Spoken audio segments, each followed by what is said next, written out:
Welcome to the NBA Coast to Coast podcast brought to you by thelines.com, powered by lineups.com.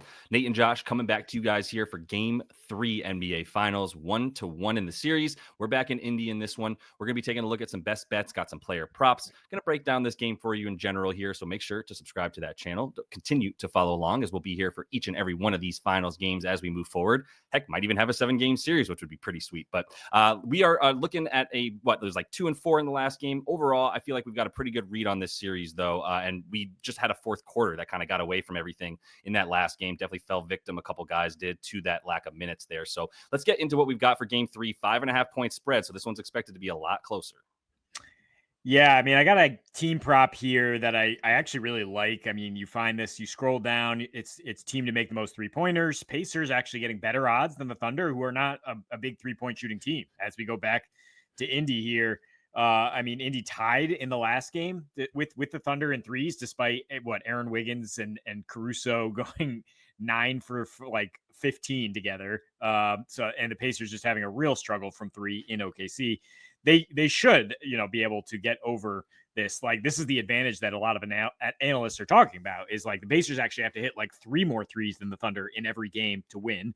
And we've always thought, game 3 was going to be the big one for them in terms of like finding the advantages and getting that sort of advantage. And the last 2 times we were in Indy, they were shooting 52% against your Knicks. They hit 45 threes in those last 2 games.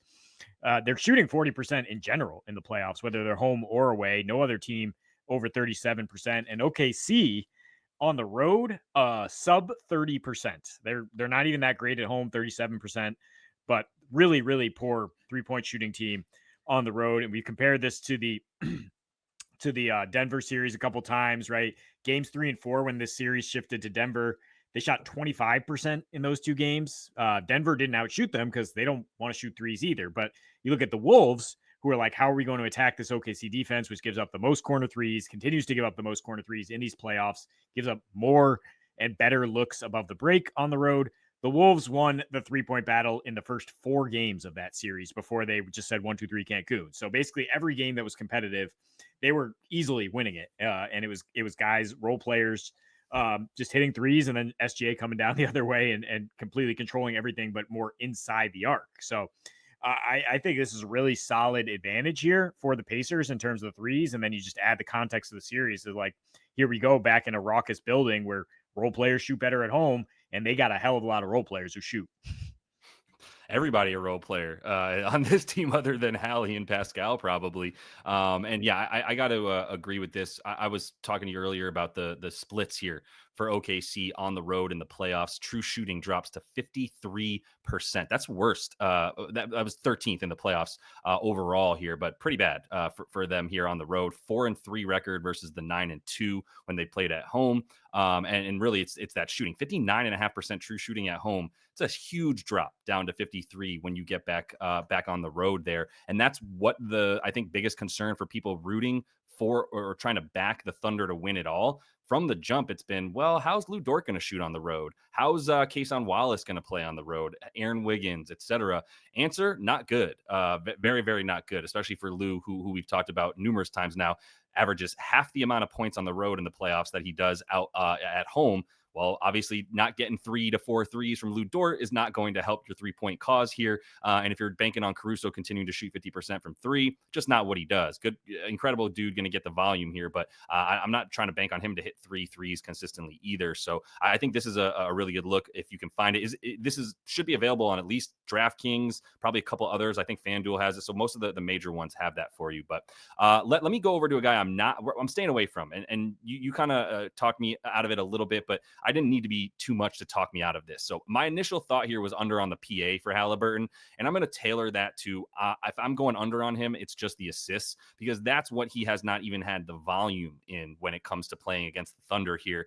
Actually, last game had 5 secondary assists, Prior game had 6 secondary assists, which you can track on the box score there. If you look at player tracking data, they're going to give you those secondary looks as well, getting the hockey assists. And that makes sense. And it adds up with us both thinking Nemhard is a good play for assists. Pascal continues to be a pretty good look for assists, which have gotten bumped up to 3.5 now for a dude who doesn't get 4 very consistently because of how much playmaking they're doing once they get the double team onto Halliburton. But you made a good point about the points and the threes, especially, which are at 2.5 right now. I think that is where he bumps up his volume and his usage. And I think it's, I was asking you, do you think that Halliburton has only taken 13 shots in each of these first 2 games because he's in the Dorter chamber / the Caruso chamber, or do you think that it's because he's just being passive in general? And I would agree with you, your take that it's actually probably just a little bit more about him being a bit more passive and playing within the flow of the offense, when in reality it's like, dude, we've shown you multiple times throughout your career in the last 2 seasons now that you need to be a little bit more selfish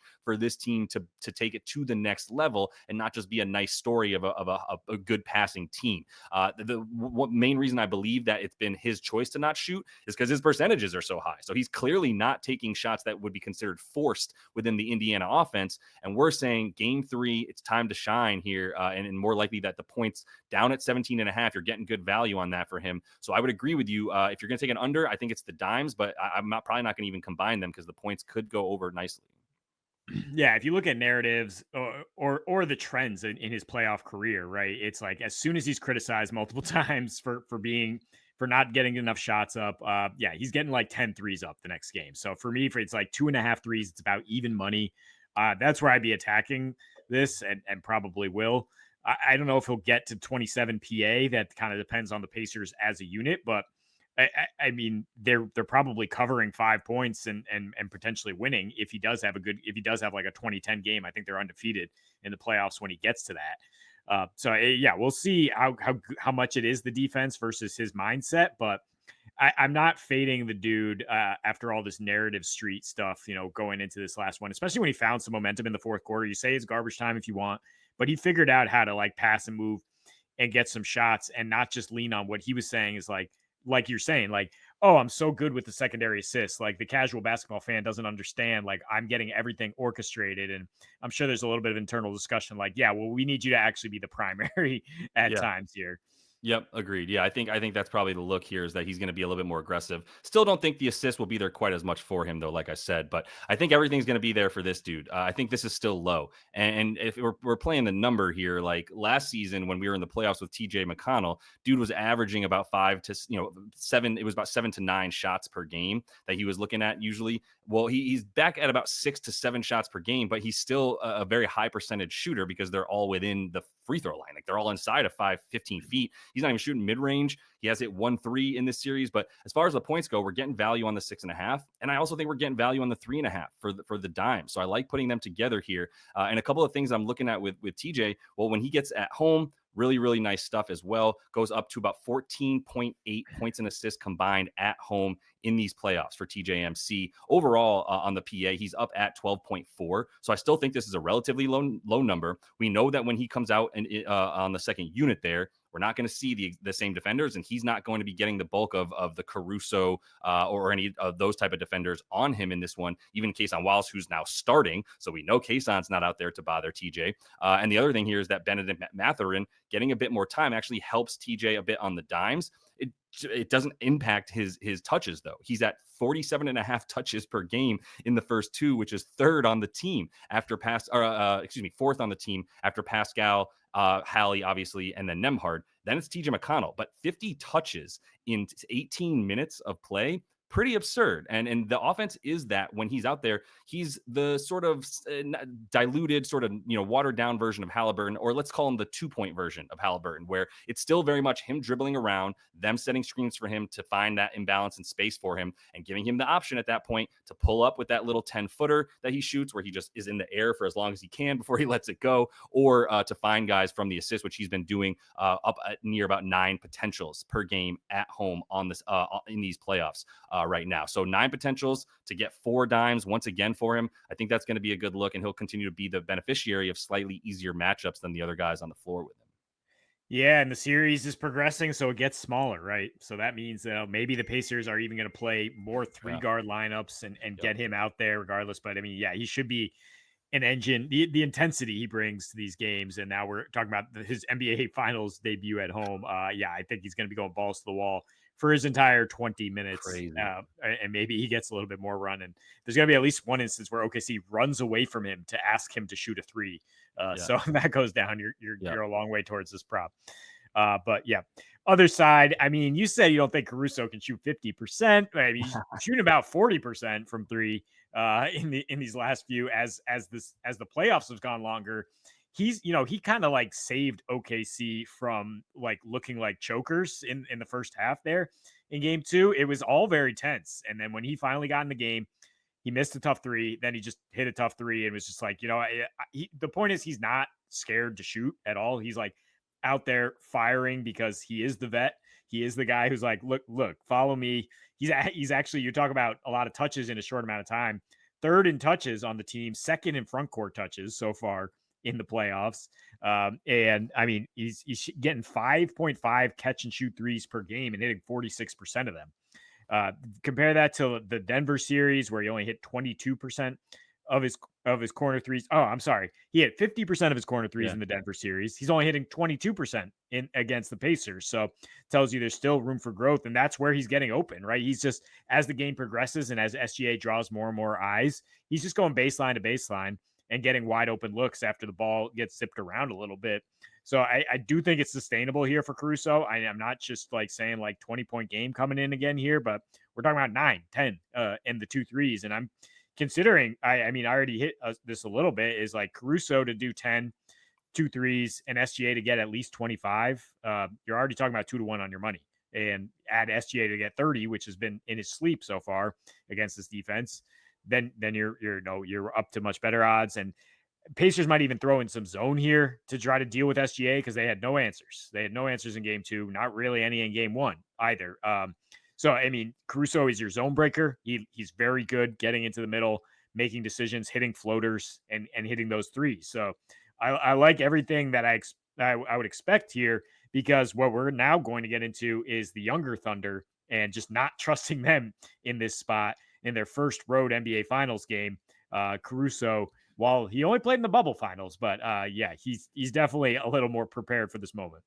Definitely. Yeah, definitely. I think he continues to be a good look for the 10 plus because I think you have to put him at 27, 28 minutes, which he's been playing so far in this series, played in the sort of important wire to wire games against Denver as well. Like his minutes go up. And more importantly, they go down when it's too big of a blowout. And we don't think that's going to happen with a 5.5 point spread. The market doesn't either. Should also mention, I did mention Dort earlier. I'm going to be fading him on the 8.5 points. That's pretty correlated to that uptick in minutes for Caruso as well. If you don't feel like you can play Dort, well, you certainly want to have Caruso out there for the matchup for Hallie. As Kayson's been on him a bunch as well, but he's honestly not had as many minutes alongside Caruso either. So I think all of that just sort of leads to being correlated to Caruso continuing to get the usage for himself. But let me go to an under here for J Dub. I want to be careful with too many overs in this game as a whole. I think we're going to start to see these 230 totals come down. It's 228.5 now. And look, man, I've been taking this at 34. I took it at 33 in the last game. I ain't going to be scared now by 32.5. He hasn't hit 30 PRA against this team in 4 matchups this season, including obviously both in these playoffs now where he's closer to about 27.5 PRA per game. And there's a couple of ways that he kind of, gets better, right? Is the percentages because the volume isn't really there for the potential assists. The rebound chances are decently there, but his matchup is against Pascal on basically on both sides of the floor. I don't want any part of it. Well, it's Nesmith guarding him as well, which is a big reason why I don't like him to get the points either. Nesmith has been in his jersey, and in the 8.5 minutes that Nesmith has been the primary defender on J-Dub in this series, he's looking at 6 points in about 8.5 minutes of offense. That's, I don't know, a ton of possessions, right? How many possessions on offense is that, right? If you average like 15 seconds, we're talking about 8 minutes. It's a lot of possessions where he's not either getting shots up or he's just not able to get a good look. And he's been bad this whole playoff. So I'm just going to keep riding that. Just like if it landed on red 100 times, I'm going to hit red again. That's kind of that's how I consistently bet these things. And then as far as the assists go, the potential is not at double digits for him, but we're still getting like 5.5 assists as a line, 4.5. It's just too high. Like this should be at about 29.5 PRA. If he goes over in this game, I'm still consistently coming back to the under for him in a series where he's got basically the best defender on the team on him. And then you've also considered like the situation here and the tightness with which these games are going to continue to be played. The possessions go down a bit. I think we continue to fade him on all three of these categories. Yeah, I mean, there is a little bit of Rick Carlisle being like, "Look, SGA is going to get his 30." Like, this is what he said publicly. Like, Yeah. he walks in, you can pencil him in for 30, but we're going to try to shut down these other two guys, Yep. right? J Dub and Chet, who I'm also fading here. But I mean, yeah, what you said about Dub with the points and assists, I think is where I maybe want to remove the rebounds and just fade those two because I mean, he is out there for a lot of minutes and Yeah. could walk into 8 to 10 rebounds, just based on the way the ball bounces. So maybe that's a little bit of a safer way to play it. But otherwise, yeah, I don't see him necessarily cooking. The only thought is like maybe these guys getting away from home and the reduction of pressure there, maybe that helps. Like we Yeah. see often with the young Celtics in these playoff runs. But I don't think Chet. I mean, he had a nice bounce back game in game two, so now we don't have to worry about that kind of fade. Even though he still went way under this number and he still only played 26 minutes. So I mean, he's still kind of like a situational player for Dagnall. It doesn't in this series and the way he got his offense going, like it was 9 points in a flurry, basically in the first quarter, a couple on like missed assignment dunks in that first quarter. And then he was pretty quiet. And then every time he tried to jab and attack Turner, Miles Turner was so comfortable just being like, Yeah. okay, like wait, you're gonna drive at me? Like I'm way quicker than your typical center. Like this is not a mismatch, not a problem. I don't trust Chet to consistently hit outside shots, which he did in that game. And the big problem is iHeart has just been better. Plus Yeah. 17 off the bench last game. We're now plus 18.5 for the Thunder with the three-man lineup of Hart, Caruso, SGA. Those are like their best three players right now in this Yeah. particular matchup.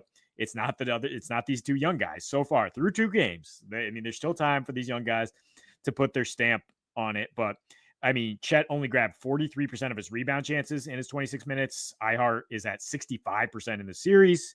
His average rebound distance is the closest to the basket of anyone on the team, and Indy style lends to long rebounds. There was actually a stretch at the end of that first half where I think two long rebounds got away from Chet, and then Indy was able to just possess it the last minute.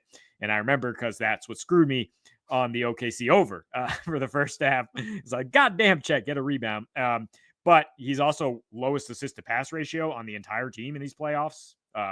Just 4% of his passes leading to assists. So that is all to say, like, I think there's also some really good head to head markets that you usually just see at DraftKings. But Pascal to have as many or more rebounds, or Nemhard to be within 2.5 points of Chet, are both very spicy to me because I just don't think that he's going to be putting up big numbers in any category. Yeah, my only tweak would be that once I see 14.5 points, I get scared. But I mean, I like the RA and I don't have a very good reason for being scared like that. I mean, the main thing and the reason I lean towards the RA is he is guarding Miles Turner. So we know that he's being pulled from the basket consistently. And then the dimes, like, I think if the Pacers are going to make an adjustment on defense, they're going to double SGA at some point. Now, like you said, Carlisle came into the series going, "We're not doubling. Like SGA is going to get his," and they don't double SGA until like the fourth quarter or until he's already in the paint or on the baseline. If he's working on the baseline, you bet your butt they're bringing a double team. But if he's working in the middle of the floor, they're not bringing anybody, man. They're not even like extra aggressively hedging on the pick and roll at all. So it's like you said, Carlisle's like, Godspeed, SGA. Go ahead. We're leaving you one-on-one and you're not getting the dimes. And that's why other guys aren't getting the dimes either, is because by the time SGA gets rid of the ball, whoever he passes to is the open guy because the defense has finally collapsed on him if he's getting close to the basket. Love leaving the assists in there for him. Also like the rebounds, because even when he's shown to get 15 to 17 chances, he still ain't getting 8 to 9 boards. Yeah, So he hasn't gotten over 7 rebounds since that Denver series when he was just able to roam off right, Jokic and grab all the boards, right? I mean, if right. it's a normal kind of matchup, like 8.5 rebounds is insanely high for Insane. him right Insane. Yeah. Absolutely. It was 9.5 to open the series. Love taking that under. So that's my main point is I feel very comfortable about the RA under and the points. It's a bit more randomness to it, but I ain't gonna fault you for fading those as well. It's just it's the number for me. Once I see 14.5, maybe it's just like mental, but you're talking about sub 15 points for Chet Holmgren. I'm like, dude should be a top 30 player in the NBA already. Just ain't playing like that in the playoffs anymore. That's why I'm not gonna hold you if you want to go under there as well. But what about our boy Nemhard? Almost named my daughter's middle name Nemby. Wasn't allowed to by the wife, but still going to go back to our boy. Now he had 32 minutes in the last one. 5 potential assists is very concerning as well, and did not get to double-digit attempts for the first time in the last 2 seasons playing against OKC. So just to be clear, this 15 PA outing in this last one was far and away the worst outing for him against the Oklahoma City Thunder since last season. Five, and I come back to him up against his Canadian friend. He loves that. So, look, Nemby during the playoffs for the last 2 seasons is still at 14.8 points per game. He's still at more than 4 assists per game. I'm going to give him a bit of the benefit of the doubt. And again, if you look at the fourth quarter minutes in this series, I actually haven't, in this last game right here, it was so annoying. We're talking about Pascal playing 3.5 minutes. Nemhard played 3.5 minutes, and they both came out. I mean, we had Johnny Furphy up at 5 minutes in this game. He gave up with like 6 minutes in the game. And look, I'm not going to fault Carlisle for that, but that's 4 minutes. Easy 4 to 5 minutes that both Nemhard and Pascal should have gotten in this last fourth quarter. And they just didn't because he was like, it's all good. Let's get back to Indy and handle business at home there. So this one, again, this close 5.5 point spread should make everybody a little bit more comfortable betting some overs, especially on role players for this now home team in Indiana. Yeah, Carlisle's clever like a fox, man. You remember game 5 against the Knicks? Like he was Gave like up. pushing different buttons that he knew was just setting up the next move in game 6. And so I expect the Pacers to have a much better offensive outing. I think they were pretty much in the back of his mind, he was like ready to pull the plug on that game from jump. And that Mhm. meant Embiid not really playing the fourth, like you said. So yeah, give him a full slate of run. I mean, the fourth was where he rose in game 1, and he should get a full slate here in game 3. Yep, agreed there. And I feel the same way about Neesmith, who just continues to get rebound chance after rebound chance. He only played 27 minutes in this last game, up to almost about 18 and a half PR for Neesmith. But he still hasn't really come alive on offense at all. And I think there's still some room to grow for him. So I still like both the Andrew and Aaron plays here for the combo props for both those guys. But that is all the time we have for you in this one. Definitely make sure to subscribe to the channel. Go ahead and give that video a like as well. It goes a super long way to support everything if we're helping you out with these plays. See you again in game 4. And until then, happy betting.